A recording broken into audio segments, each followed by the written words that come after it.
Christianiacyklen repræsenterer rigtig mange af de værdier, som vi også har som københavnere. På mange måder rammer den lige ind i det at være københavner og den selvforståelse, vi har. Det er værdier som lighed, frihed, nærhed og bæredygtighed.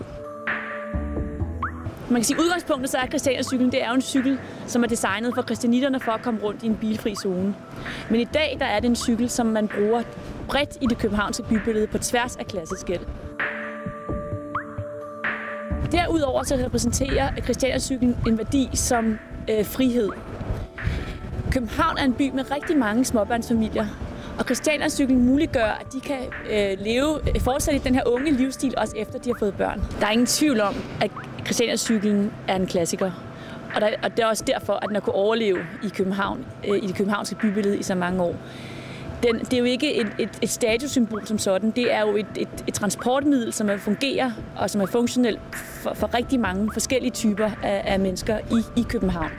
Den er en fælles træk for københavnere. Den er funktionel, den er simpel. Det er jo i princippet bare en kasse, som ikke har ændret sig på en cykel, som ikke har ændret sig meget over de sidste 25 år. Så det er også med til at gøre, at den kan have den her ikonstatus. At den er uforanderlig, det er en klassiker, som er en del af det københavnske bybillede.